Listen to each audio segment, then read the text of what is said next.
This episode of the Golf Gambling Podcast and the Sports Gambling Podcast Network is brought to you by Hall of Fame Bets, the sports betting research platform for parlays, player props, and game lines. Download the Hall of Fame Bets app or visit hofbets.com. Use code SGPN to get 50% off your first month and start making smarter bets today.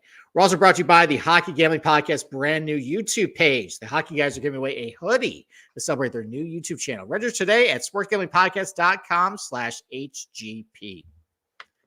All right, D-Gens, welcome back. If I'm doing the ad reads, it means Boston Capper is still on hiatus. He says he doesn't have corona, but his throat is apparently on fire, and he slept all day. It definitely sounds like he's got coronavirus, but in his place is our producer and SGPN content creator, Cameron Kerr. Cameron, second consecutive show with you. Are you getting really comfy in that seat, being in the co-host chair?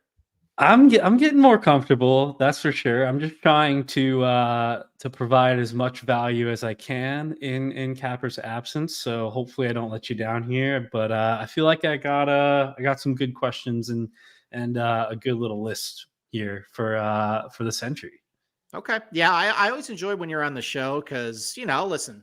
Capper's got his own takes and he kind of digs his heels and stuff. I feel like I can kind of manipulate and, get you on my side with these arguments. And, you always come with good questions too. And I always love answering questions from not just you, from everybody in Discord. Somebody asked about Eric Cole in Discord earlier, and I answered that question. We will certainly talk about him shortly. But what I want to ask you too is, listen, this is the first time we've had you on a golf podcast. Well, technically he showed up for the mailbag, but so I would say probably the last year or two, probably you've been much more serious betting on golf. Is there anything you want to do differently this year? Maybe some sort of New Year's resolution as far as what you want to, as far as what you want to either bet on more or maybe scale back on. What's something you maybe want to do differently with golf gambling? That is a great question. So golf gambling is really unique, and there's a lot of ways to get a sweat, obviously, which is why we love it.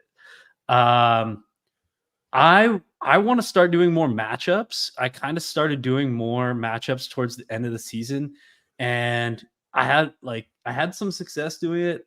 And I just got in this position with placements where I wasn't really having fun sweating like a guy who's 21st to make a putt on 18 to jump up into the top 20 and stuff like that.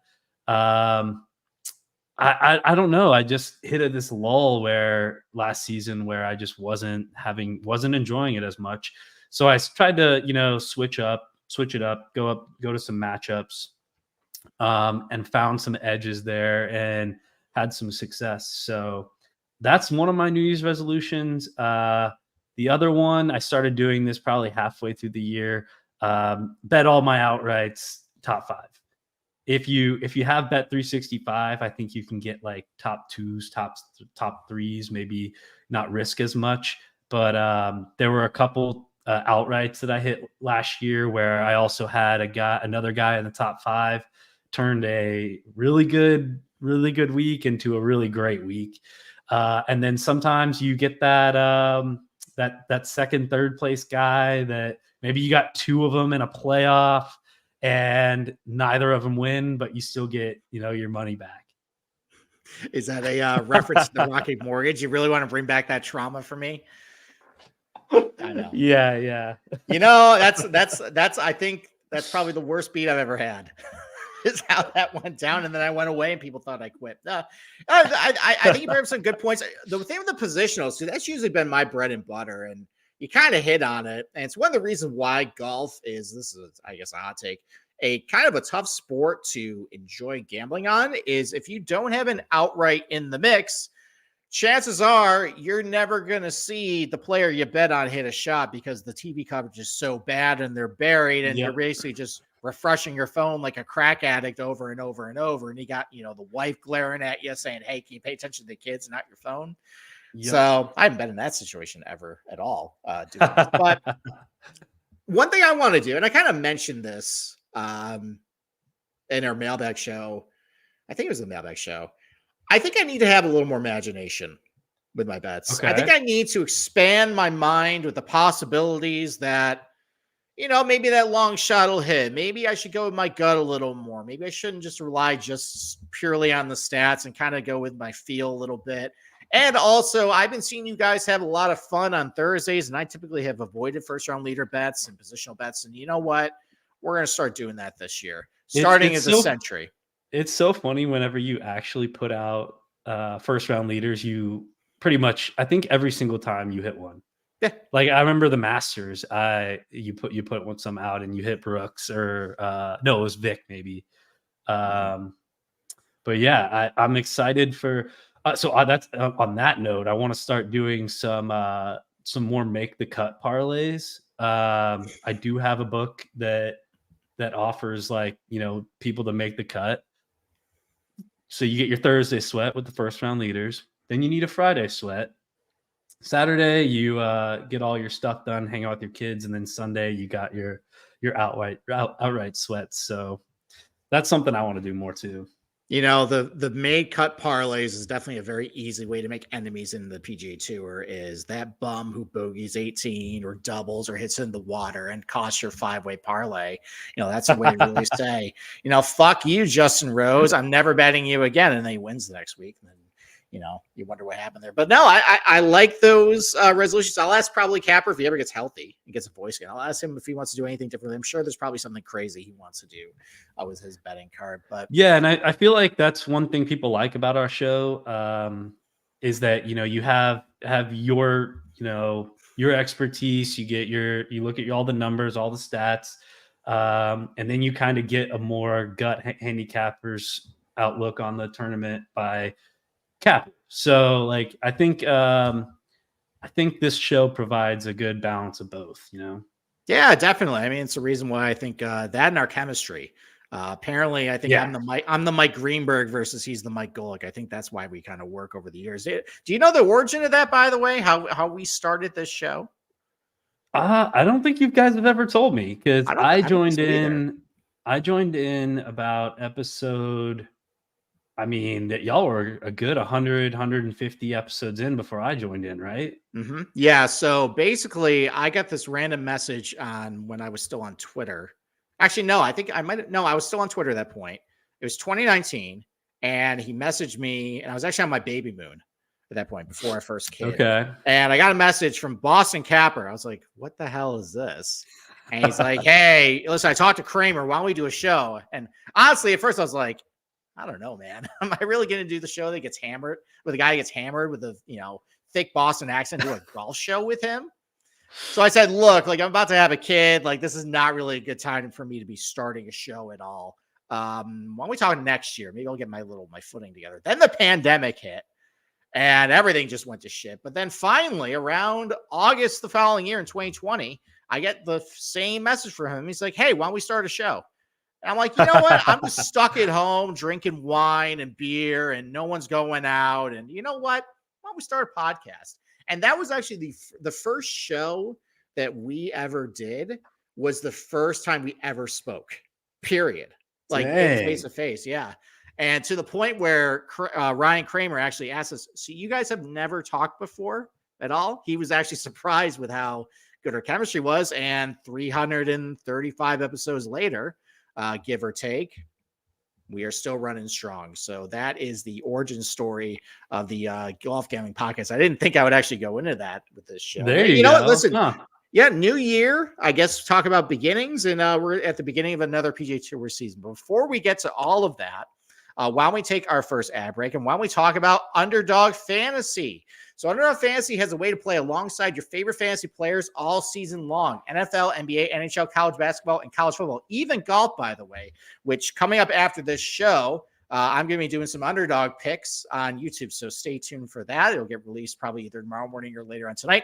So simply pick higher or lower on all your favorite players' fantasy stats and cash in. And just a spoiler alert for the types of bets I'm going to be liking on Underdog this week for the Sentry Tournament Champions. Lots of birdies. The weather reports are going to be looking pretty good. Not a whole lot of wind. All that wind that I talked about on Monday seems like it's kind of subsiding. So pound the higher amounts of birdies on those props there. So watch along, make your picks, and maybe make a little cash over on Underdog Fantasy mobile app or website, underdogfantasy.com. And when you sign up with the promo code SGPN, Underdog will double your first deposit up to $100. It's Underdog Fantasy promo code SGPN.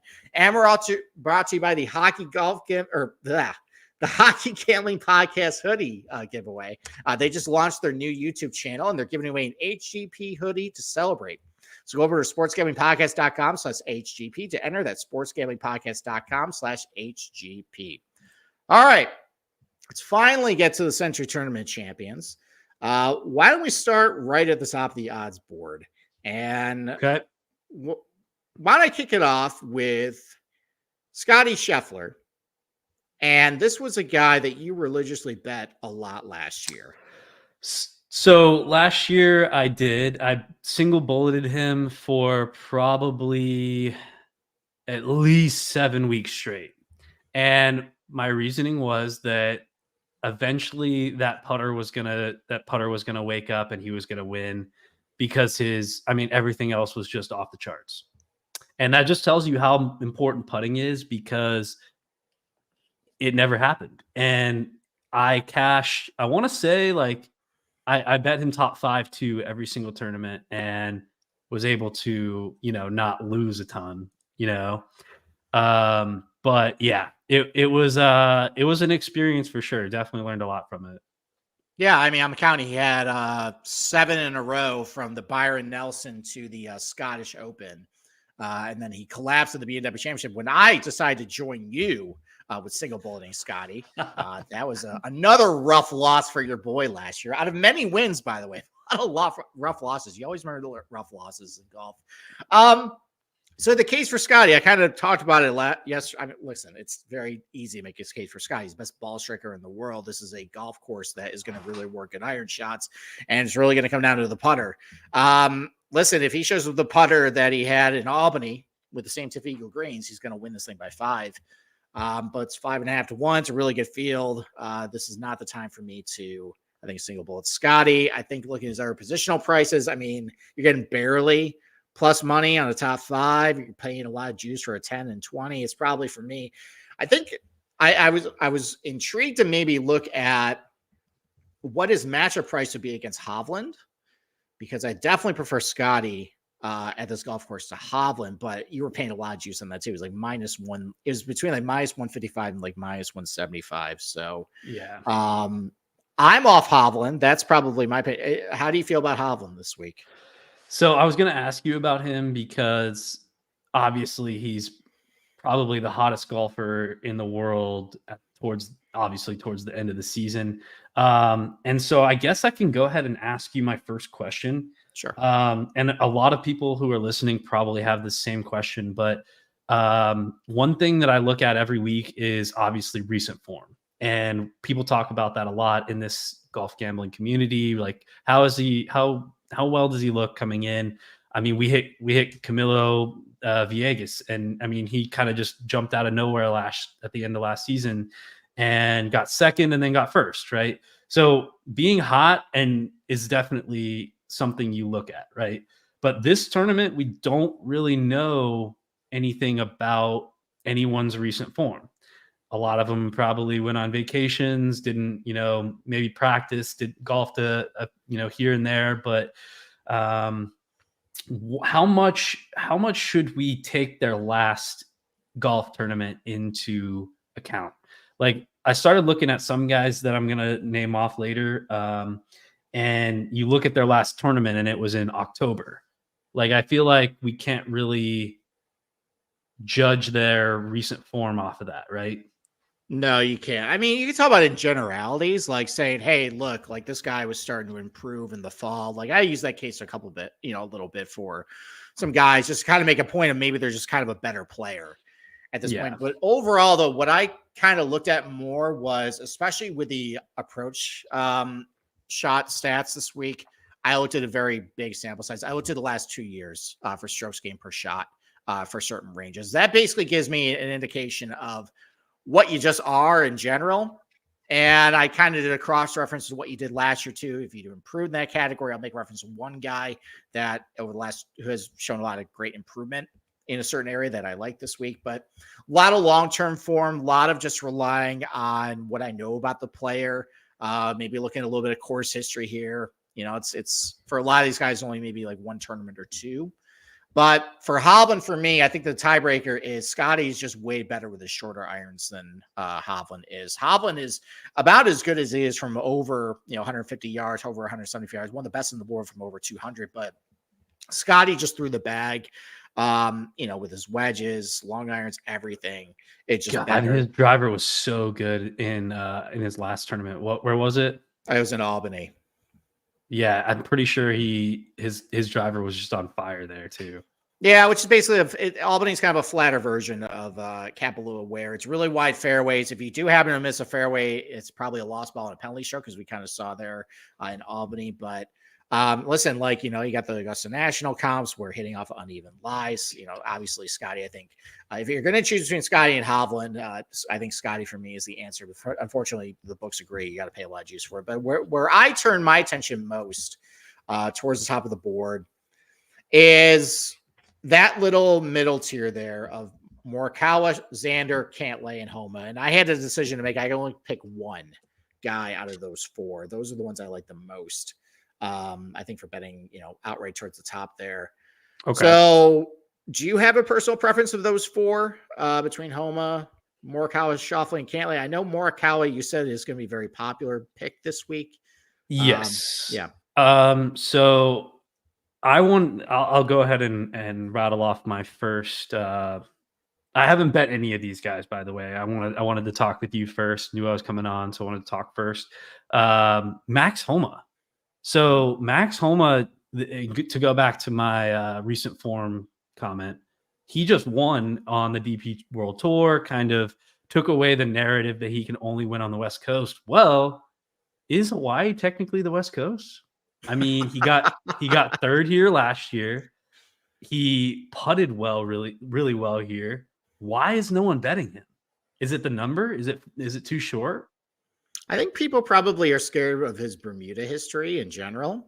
Okay. It's him and Cantlay that definitely don't have good Bermuda history in general, even though, people will point to, well, we want to Quail Hollow. Yeah, but those greens are overseeded. It's not this type of Bermuda. Okay. I would almost bet Homa here because I was very impressed in the last 4 or 5 months, going back to the FedEx Cup playoffs too, that he was really starting to drive the ball really good. His iron play was starting to really show up.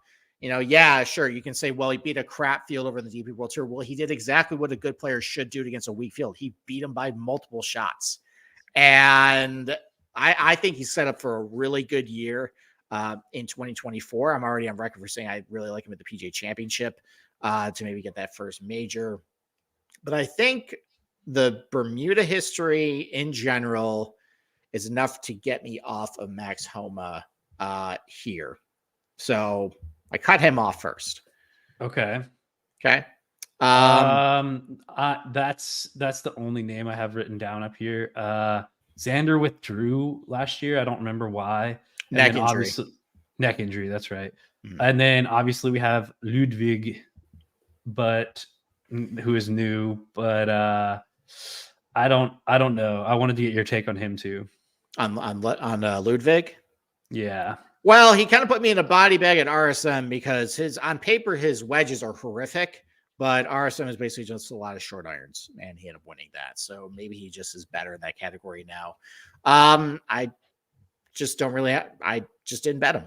The number is, these are a lot of really good players around, and he's an excellent player in his own right too. But I think I would, if he was in the 20s, maybe towards where Tom Kim was, I'd be tempted to bet him. But around Xander and Morikawa and Cantlay, I feel like he's gotten too much steam. A lot of people are going to be like, he's the next Tiger, kind of like we did with Montgomery at the beginning of last season. So yeah, I think I'm going to stay off from there. Okay. All right. So the guy I bet though, and I went back and forth, and I see Boston Capper in the chat. Hello, Boston Capper. How are you? Get ready to, well, I'm glad you don't have a voice because you're not going to be able to scream at your phone here.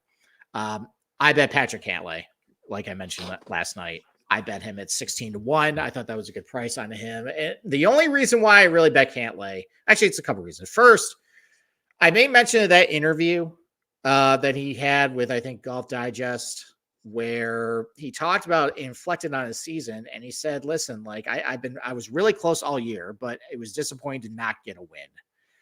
And he was very close a lot of times last year. He's been within 5 of the league going to the final round 13 times the last 2 years. He only has 1 win in that stretch. And he was one of the best players from under 175 in the world last year. That's obviously a lot of shots you got to hit from this range.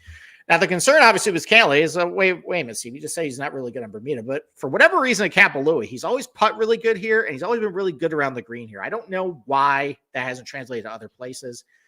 It also could be now that he's a Florida resident, maybe he just practices more on Bermuda now. Maybe it's just getting better at this point. But I think Cantlay is due for a win. This is a tournament where you got to make a lot of birdies. He has one of the highest birdie rates in the field. He's done well at places like TPC Summerlin, where he hit a lot of birdies. Obviously, went Cays Valley at like 27 under, so I know he can win a birdie fest. And just thinking about the types of courses he's been really good at recently, it's been a lot of courses with a lot of short irons, like Travelers and Harbor Town and Southwind, and maybe those are a little bit more his types of tracks. So I am betting Cantlay at 16-1 towards the top of my card. Okay. I'm probably not gonna tell you on that one. I can't do it. I have a rule that I don't bet guys that choke down the stretch. I need stone cold mental killers on my cards. Okay. But this is a softy tournament though. That's true. That's true. It is. This is definitely one where Cantlay, can feel confident. Not a lot of win, a lot of birdies. He's got 2 top 5s here. You got some pineapple ice cream when you get done with your round. Yeah, well, that actually I think it was Mai Tais that one year when he said, all right, last hole, let's go get some Mai Tais after this.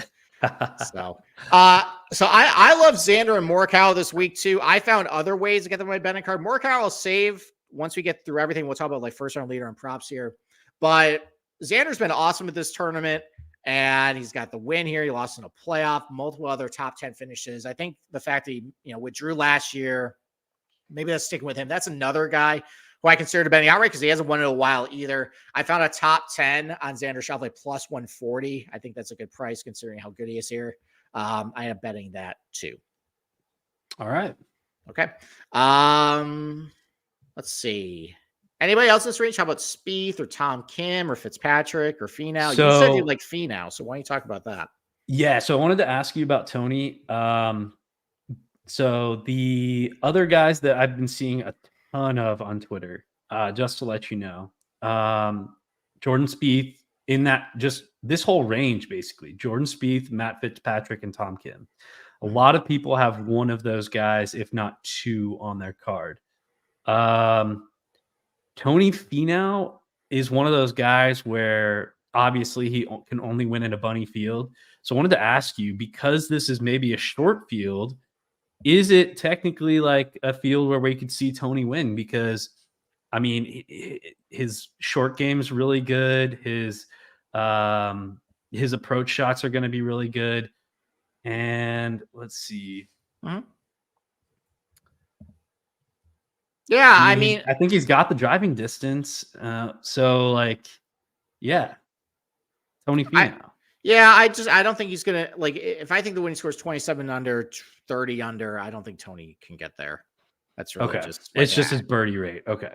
Yeah, pretty much. He always misses those putts on Saturday and Sunday too. I don't see Tony winning that type of tournament. I did bet another guy, under 30-1 here. I said it yesterday, Tom Kim. I got him at 28-1. You can get him at 30-1 now. And just think about it. Good with the short irons, makes a lot of birdies. Won a place like Summerlin and Wyndham. So you got the good Bermuda history, good at tracks where you got to make a lot of birdies there. I think he finished top 15 at the Masters, so I know he can get it done on even lies. And I just had a picture in my head of I was going to bet Tom Kim. Almost despite whatever number I saw. I was disappointed that it was only 30. I was hoping to get maybe like 35 or so, but whatever. I was just kind of pot committed to betting Tom Kim this week. I don't care if he's popular. This is the type of track that I want to, get him on because I know he can get hot. He's a good putter, makes a lot of birdies, good putter on this type of surface too. So my first outrights are Cantlay and Tom Kim, 16 and 28. I have two more down the card that we'll talk about. But do you have any other thoughts in this range before we move on? Not right now as far as outrights go. A lot of people are on Brian Harmon too at 50. Cam Young is never winning, so don't waste your money. Okay. Some people are betting Keegan too. Why don't we say that when we talk about the mid tier? Okay. I'm jumping ahead. Oh, that's okay. That's okay. Why don't we take another break first, and let's talk about the GameTime.co, the Game Time app. And I talked about yesterday. My brother-in-law is still trying to get rid of one of his tickets for one of his friends because, listen, they ended up moving the Bills-Dolphins game to Sunday night, and his friend has a flight that evening. But you know what he can do? I've been trying to tell him all week. Go to GameTime.co, put that ticket up there because there's going to be somebody who's going to want to go to that game at the last minute, looking to get a quick ticket. And he's going to be able to get rid of the fact. And GameTime.co, that is a great place to buy all your tickets, and especially the last minute. And GameTime is fast, easy way to buy tickets for all sports, music, comedy, and theater near you. It's got killer deals on last-minute tickets at their best price guarantee. You can stop stressing over tickets and start getting hyped for the fun you'll have.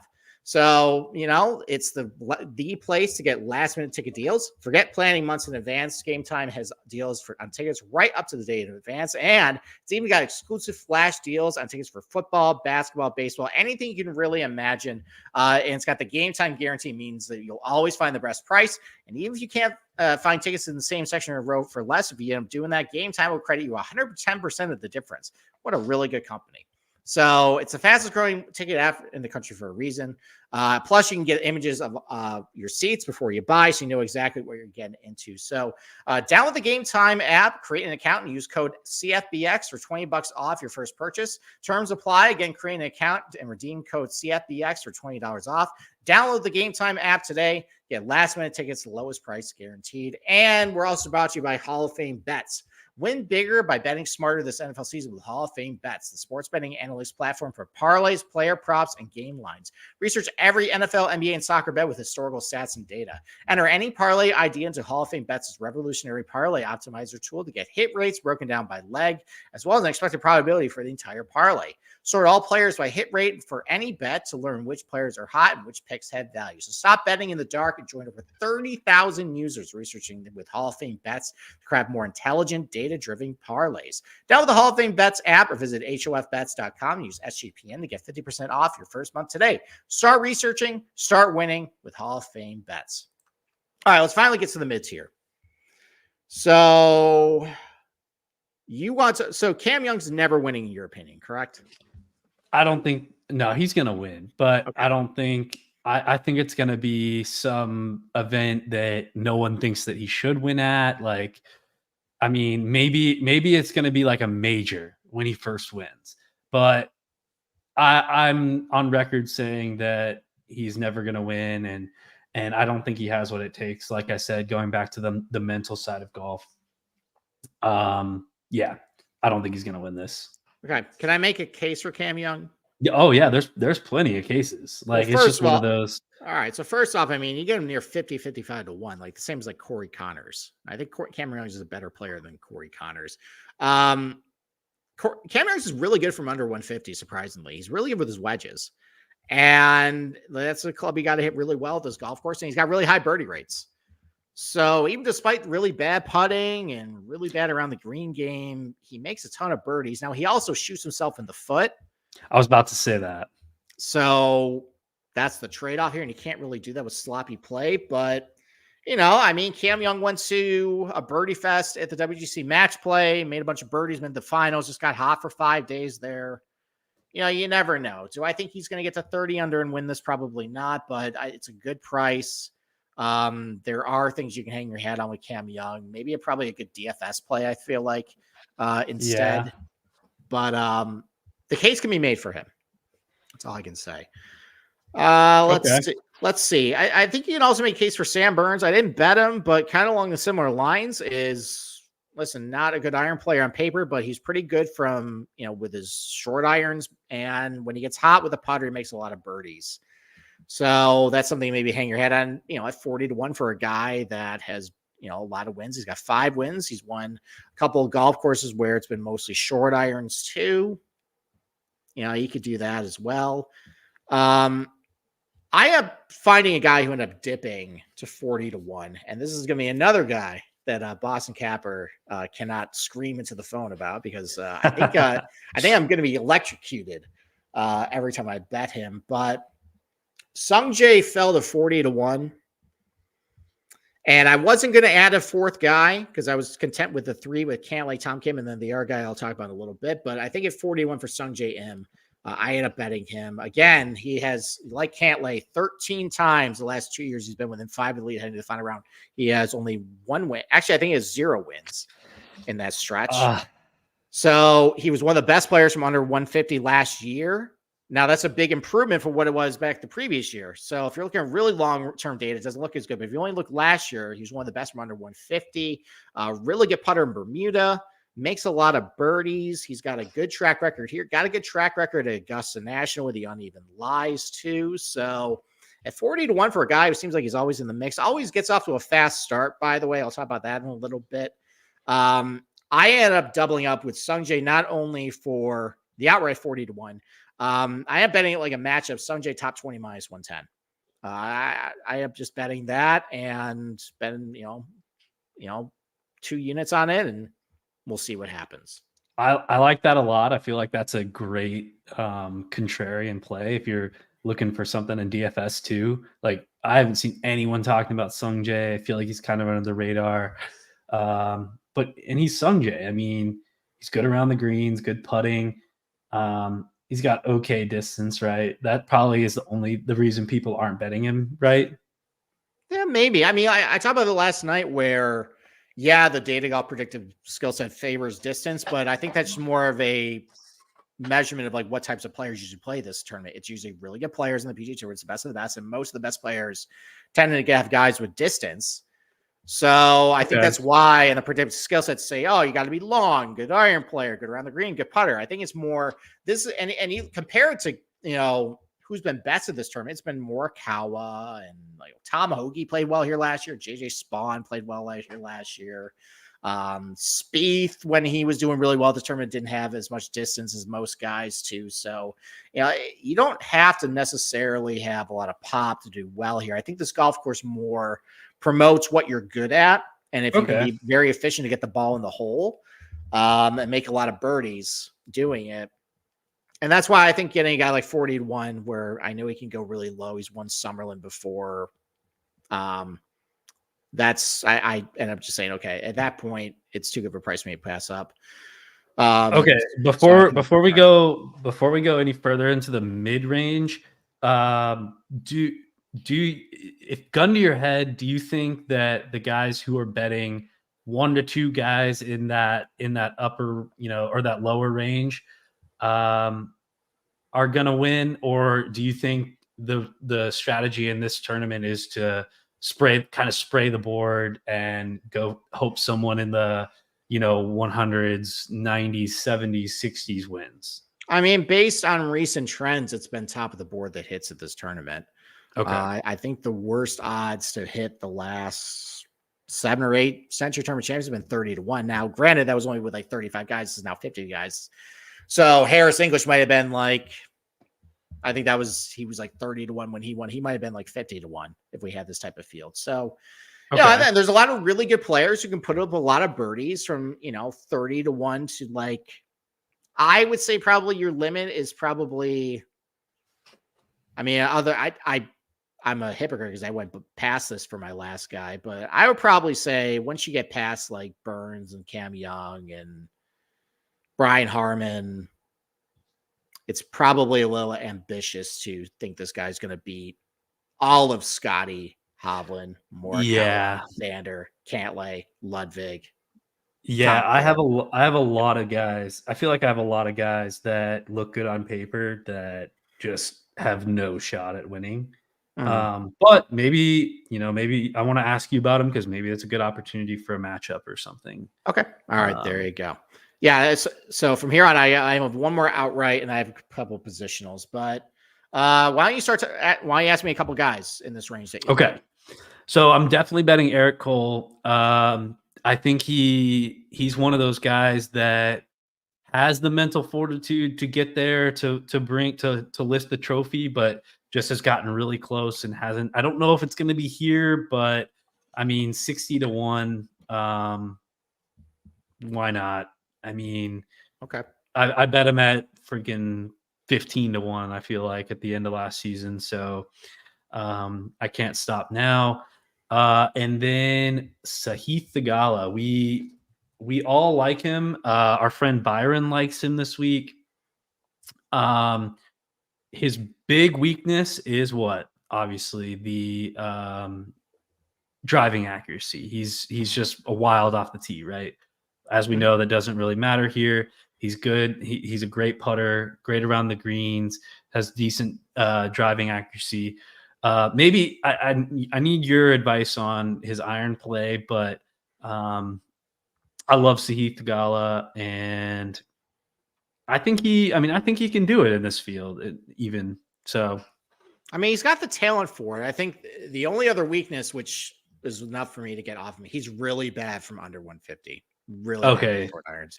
Well, I mean, like not terrible. He's like PG Tour average, but with the best of the best, You can't be average. yeah, against average guys. is back Yeah. half of the field at this point. So Yeah. yes, he makes a lot of birdies.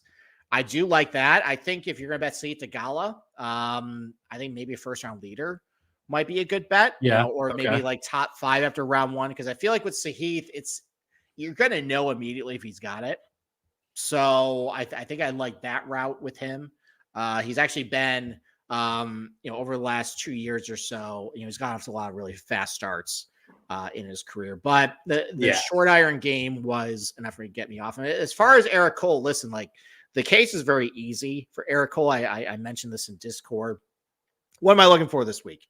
Guys are really good with their short irons. Eric Cole is really good with his short irons. Guys make a lot of birdies. Eric Cole made a lot of birdies last year. Good putter on Bermuda. Eric Cole is really good putter on Bermuda. Do I think he's actually going to win? No. Do I think a top 20 on him plus 150 is pretty good? I like that. There's a couple other props I have on him later on for a fast start because he's been one of the fastest starting guys in the PG Tour in his Is that right? career. Yes. I'm going to quiz you actually in a little bit on that. But yeah, so I like Eric Cole. I think a lot of people are going to like Eric Cole. This is not really a surprise. I think he's going to be pretty chalk in DFS, but the case is very easy to make for him based on what you're looking for. So I'm just going to ride it. I think the plus 150 for a top 20, given his talents and how I think he can do with this golf course, I think that's reasonable. So that's where he's on my card. All right. And then our current U.S. Open champion, Wyndham Clark. So Wyndham Clark might have come back to earth a little bit. Didn't have the best fall, although he did pretty. Was he at the Hero World Challenge? He was, and he got 19th. How did he do? Okay, so he got dead last then. All right. Yeah. No, so he did. He shot +2. Will Zalatoris shot +11. All right, so he was next to last. It was mostly around the green. All right, so he hit the ball there. Look, I mean, since the Tour Championship, 56 at the end of the Lucia Masters, T37 of the Dunlop Phoenix Tournament. I don't have stats for that for him, but that was a very weak field, so I can't imagine he did all the great. And then next to last, the Hero. He lost all of his strokes around the green. He did. He's had some clunkers with the irons recently. So look, like a lot of stuff for Wyndham Clark, at least, long term, looks okay if you're going past, basically around the U.S. Open time. Since then, he's cooled off. I get the case for him. High birdie rates, good putter on Bermuda. Not really for me. I think he might have turned back into a pumpkin, in my opinion. Okay. So he looks like he got third at the Tour Championship. That's probably, points adjusted, right? No, that's actually, I think, legit. I think Data Golf, how they put it is just how you finish as far as strokes gained, not the staggered leaderboard. Okay. So it looks like he got third and played really, really well at Eastlake, and then he went to Europe and played. He played in Europe, and then he played in Japan Yes. And then he came back for the Hero, and and he wasn't that great at the Ryder Cup either. That's true. So that's also missing in there. Yeah, I've never been a big Wyndham guy. I know a lot of people were. I was late to the party on him, and then the party was over when I was there. So I'm off. He's number 2 on Data Golf's adjusted strokes gained in relative course fit, I guess. Yeah, and that's all because of the driving, that's all because of driving. Yeah, and same with Benny Ann. Yeah, and I talked about that yesterday. I don't think the predictive skill set is very useful this week, just because all that is measuring is the types of guys that typically do well at this tournament, and this tournament always has the best players, and the best players tend to be pretty long off the tee, and good with a bunch of other stuff. Obviously, with the accuracy, I can get that because it's wide fairways, but I think it's a little misleading. To say that he's just going to come in here and dominate. I don't think that's as predictive as what it's suggesting. Okay. So that probably, you're probably not going to like a lot of these guys that have low. I'm just throwing out flyers here at this point. Okay. Well, I got one guy we haven't talked about. Maybe it's on your list. And I mentioned it last night on the preview show. I really like JT Poston this week. Okay. So iron play was really good in the fall, and actually really good in the last 6 months, starting with midsummer there. In the last 2 years, he's been within 5 at least 10 times. That's going to the final round. That's one of the highest clips in this field. I think he only has 1 win to show for it. Really good putter in Bermuda. Good putter in general. Decent birdie. Man, he's putting. Yeah, he's putting his ass off towards the. Yeah, right, and he's a good short iron player too. So it was 100-1 on him. Listen, I think he's actually going to win. No, but it's 100-1, and he fit everything I'm looking for. And I was looking at okay, why is Eric Cole 50-1 and JT Poston's 100-1? 100. Yeah. They've been doing similar stuff. They're kind of similar profiles, so I am going with 100-1 on him. But I like both. But that was another guy I just kind of had a gut call on. And look, if Harris English can win at Kapalua, I think JT Poston, based on what he's been doing, can win at Kapalua. And, Cam Smith also, JT Poston's not good off the tee. Cam Smith was pretty weak in that category too, but he got hot with his irons and putt his ass off. Maybe JT Poston can just have a magical 4 days. And he's a good, I feel like I see him on the first round leaderboard too a lot. Mm-hmm. You do. And maybe actually, is there anybody else over 100-1 you want to ask about? I got a couple guys down here. Maybe you'll. Yeah, I did some dumpster diving. Maybe I need to play DFS this week and just throw in a lineup with one of each of these guys and just hope they do well. Okay. The main guy I want to ask, and I put a star around it, is Mackenzie Hughes. Okay. So Mackenzie Hughes. Good putter. Great putter. Yeah, pretty good. He just got second at the RSM, putted really well. And I think this was one of the guys. Yeah, he's kind of up there in the relative skill chart. I think it was maybe his course history here too. Let's see. So his course history. Yeah, his course history is not great here. No, it's not. 21st last year, which is pretty low. Which is out of 40 guys. Yeah. And then he got dead last in 2021. Yeah. So the problem with Mackenzie Hughes is it's all about creating opportunities for yourself for birdies. And he just doesn't do that because he's a really bad ball striker. He's really bad from under 150. So where I like Mackenzie Hughes, if this was going to get a lot of wind and maybe be more like that 2020 tournament was kind of more of an up and down game, I could buy into Mackenzie Hughes at that point. Most of the tournaments I think where Mackenzie Hughes has been really good is where guys just can't hit fairways and guys can't hit greens and then he ends up kind of wins a war of attrition just because he makes a bunch of putts. But not here. Not with dead calm conditions. Pretty much most of the tournament. I'm not in on Mackenzie Hughes this week, despite the fact that he's a good putter and could drain a lot of putts. But I don't think he's going to put himself in position to get enough birdie looks, compared to other guys. What about him versus Andrew Putnam? Sorry. Oof. He just, he blows him away off the tee, and maybe he'll have some better looks than him just based on that. I would probably side with Putnam there just because he's much better with his shorter irons and he's a good putter on Bermuda. But I've had a lot of bad luck betting Andrew Putnam this fall. I tried a couple times. It didn't really work out too great for me. But he's got better course history at least than Mackenzie Hughes, better short iron player. That's probably enough for me to say, okay, you're going to give yourself more birdie looks at least. So I would side with Putnam in that one. A lot of people are betting Tom Hoagie this week too. Probably down the board. And then the other guy that I have written down is Nick Hardy. Oof. So I think that was just when I thought that driving distance really mattered here.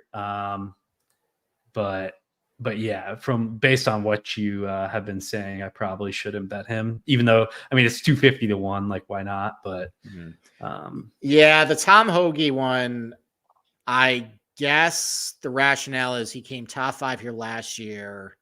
He's really good with his short irons and he makes fair amount of birdies. He also might have turned back into a pumpkin, guys. Like I'm looking, he hasn't had a top 10 since the Players when he had like a 60 in like the final round or something. And I've been to Maui. There's no casinos out in Maui. No, it's a bunch of Mormons, I think, that settled, around that area. So Nick Hardy's not that good from under 150. No, Nick Hardy's just not very good, period. Unfortunately. Yeah, that's why he's 250 to 1, Steve. Yeah. How about Capper's boy Camilo Villegas? So I thought about that, but I feel like he's got that win, and now we're not going to see him. Everything that I know about gambling and like in general says no. He had been all right at RSM, I think, the following week. He got to a good start at least. So I noted that. He's pretty good with his wedges. He got 58th, 9 under. Well, I know that he was in the top 10 after the first round, at least. Yeah, I guess that I didn't write him down just because he's not very good off the tee, but he is really, really good from 50 to 100 and 100 to 150. Yeah, he's a good short iron player. He won. It's the Port Royal, the Bermuda Championship has Tip Eagle greens, and this is Tip Eagle greens, so maybe he can continue putting well there. I don't know. So it's 175. Yeah, well, I wouldn't recommend maybe betting outright, but top 20, top 30, even you can find that market out there. Maybe in a matchup, close your eyes against him and I don't know, Davis Riley or something. Yeah, maybe that could work out for you. Yeah, let's see what we got. Okay. While you segment us. All right. While you look at that, actually, I'll ask you a question. So this is what I'm going to start tracking this. Well, actually, I'm going to start tracking this year. And I went back to the last 2 years and looked. So I mentioned at the top of the show, I want to start betting more first round leaders and positionals after round 1. I got to start having a little more fun with this stuff. But I want to start, I was curious about guys who get off to really fast starts. On the PGA Tour in round 1, specifically though, not just first round leader, but are you within like 2 of the lead? Like, did you get into like a sweat? So here are the guys that have been within 2 of the lead over the last 2 years. And actually, let me ask you directly: who do you think leads the PGA Tour in either being first round leader or within 2 of the lead after round 1 over the last 2 years? After round 1, Rory. No, he's up on the list. He hit 7 times for him. That is good for tied for it's T7, basically with like 5 other guys. Man,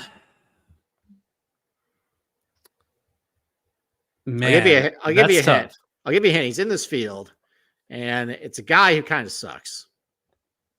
JJ Spawn. Is he in the field? No, not JJ Spawn. Okay, let me look. I'll give you the answer. Okay. It's Denny McCarthy. 10 times over the last 2 years. He's gotten off to spin within 2 of the lead, the first round leader. Well, is that because he's just like super hot when he's hot with his putter? Like he can literally make it from any distance. It's basically a gimme. Basically, yeah. Like if he just anytime he's just has a halfway decent iron performance, he's just going to make the putt at that point. Okay. So that's a guy to maybe target for first round leader, like positions, like that type of stuff. Second on the list, I mentioned he's actually on my outright card, and he gets off to really fast start. Sung J M 9 times. He's been within 2 of the leader, first round leader. At 8, the dearly departed John Rahm, Wyndham Clark, Eric Cole, who did that all in 1 year, by the way. Yep. At 8, and wait, Cam how Young, many times? 8 times, just in 1 year. And Cam Young, by the way, gets off to really fast starts. And then at 7, you got Aaron Rye, Tom Hoagie, Sam Ryder, Colin Morikawa. That's a guy who you kind of know if he's got it or not right out of the jump. Sahith Theegala, really explosive, and Rory McIlroy at that point. So I ended up taking this list and just, throw it on my spreadsheet here. And I ended up betting some first round leaders.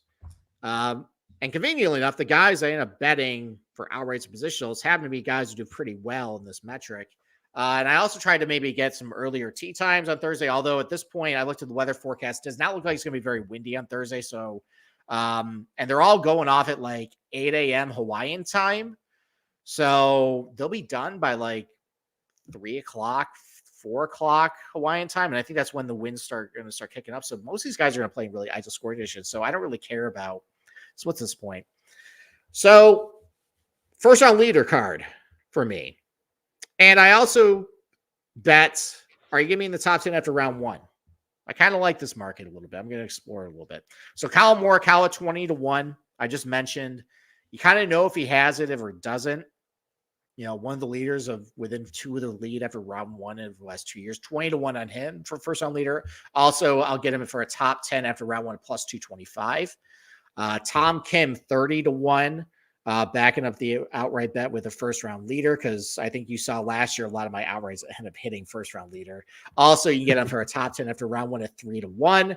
Sung J M, I just mentioned, second in the PG Tour last 2 years, being either first round leader within 2 of the lead after round 1, 33-1 on him, first round leader, top 10 after round 1 plus 335. And then Eric Cole.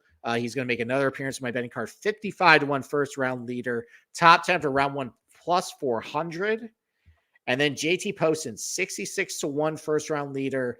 He's been within 5 of the lead 6 times over the last 2 years, or with 2 of the lead after round 1 6 times. 66-1 for first round leader, top 10 after round 1 plus 500. So I am staggering these bets where if I hit 2 of the top 10s, I'll up making money.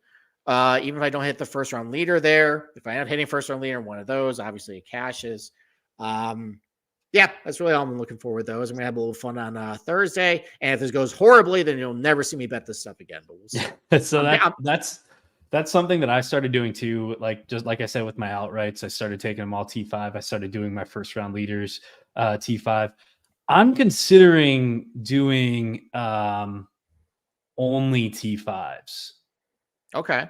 Just that's all you're going to bet for the entire, like, your no. Sorry. Only first round top 5s, no first round leader. Okay. And just like see how many I can get into that. I'm considering that. I know there's a few other guys on Twitter that do that. They just bet first round leader T5 or first round leader T10.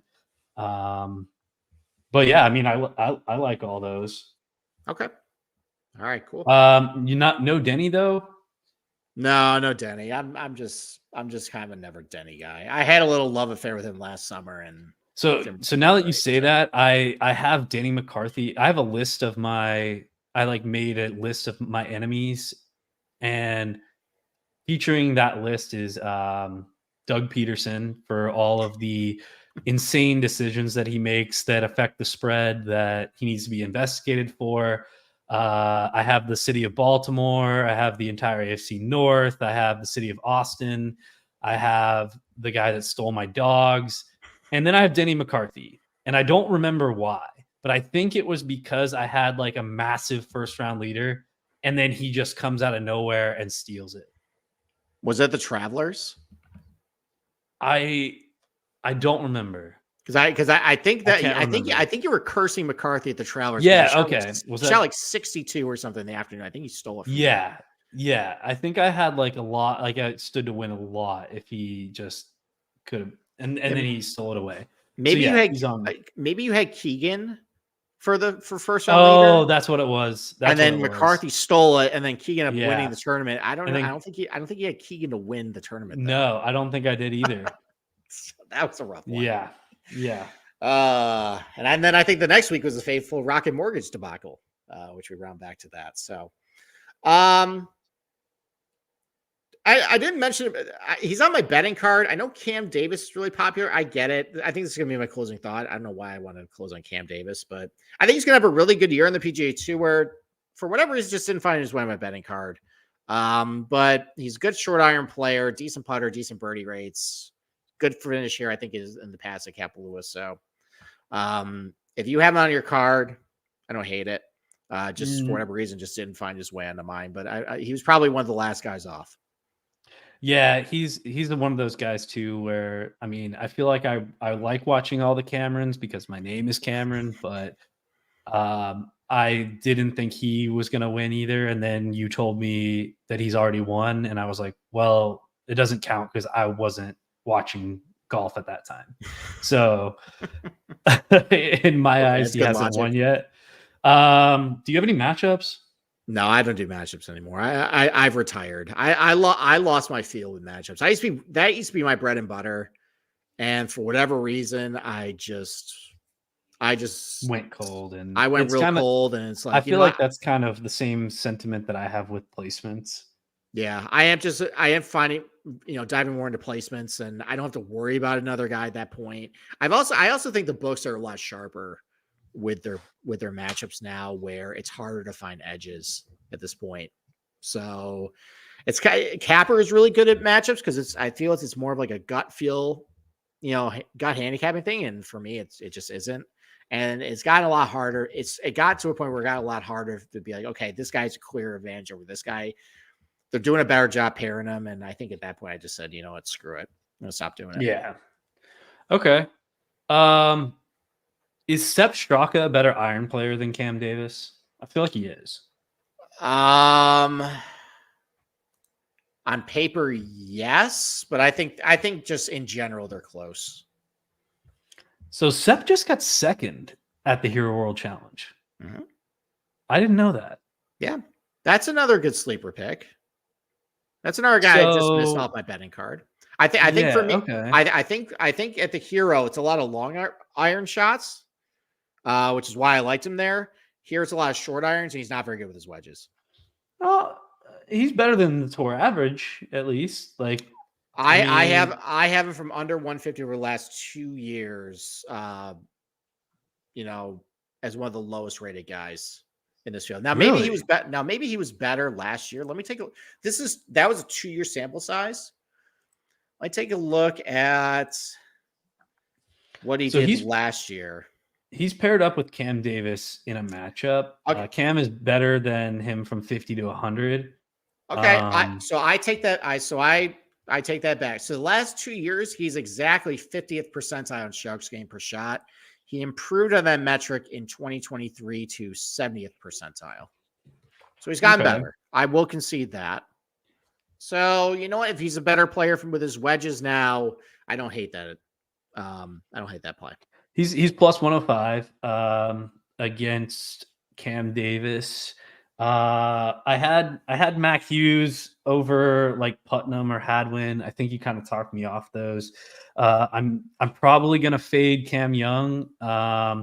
It was with another guy I liked, Wyndham Clark at plus 110, and I think I'm gonna bet Sahith in over Justin Rose. Okay. But I have a question mark by that because I think I wanted to ask you about Justin Rose just because I don't really watch him all that much. Okay. Yeah. I mean, he's kind of he's getting older, not as good off the tee, lost a lot of pop. Iron play is still pretty decent. Not as good of a putter who he used to be. He's definitely steady. Like he's probably going to finish T18 to T24 this week, while Sahith has a pretty high, variance of where he's going to finish. So, what'd you say? You got plus money on that? Sahith, I got. No, Sahith is minus 135. Oh, that's a lot. I think I would lay off at that point. It could go really bad for Sahith this week. You think so? Yeah, that's a lot of juice to lay for a lot of variance. I think Sahith. I think you really should consider like first round leader or like top 10 for the first round, because you're gonna know if he's got it or not out of the jump. Okay. And I think I want to find a matchup with Max in it too. Let's see here. Maybe against like Spieth. So he's paired up with Xander, Patrick Cantlay, and Ludwig. He's plus 120 to Patrick Cantlay and plus 105 to Xander. I would probably take him plus 120 over Cantlay. Yeah, even though I like 120 is.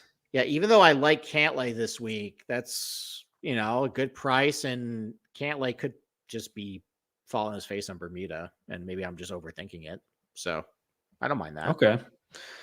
Yeah. Okay. Any other? Let's see. Vic is plus 130 to Scotty. Yeah, I mean, I made the case at the top of the show. I like Scotty a lot better than Vic at this course, but if Colin Morikawa plus 165 to Scotty, that one I would be interested in. I think that's a lot of plus money for a guy who, listen, the weather report's kind of turning his favor now, where it's not going to be as windy. He could go out and just win this thing and win that matchup. Colin Morikawa plus 120 to Vic. I like that actually. I like that actually. I like that a lot actually. Dang, maybe that's dangerous because I suck at match. It's dangerous because I suck at matchup, but maybe because I'm not actually betting this and just giving my take. Yeah, that's actually a good thing for you. Yeah, maybe that's how I'll get involved in the Morikawa. On top of the first round leader. Okay. All right. We're an hour. I got nothing else. You got anything else? No, I don't think so. Yeah. NFL show this week or no? Yeah. I mean, I would like to record one. It depends on what Capper and if he gets his voice back. If not, we'll bring you back up to go over NFL picks. So otherwise, though, thanks for listening. Make sure to rate, review, and subscribe to the Golf Gaming Podcast on Spotify and Apple. We haven't gotten a review in a while, so let us know what you think here. Also, make sure to subscribe to our YouTube channel.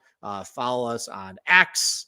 Well, good luck with your bets this week. Good to be back in the swing of things. And we'll see you on Thursday for our NFL Picks show. That's all. Let it ride.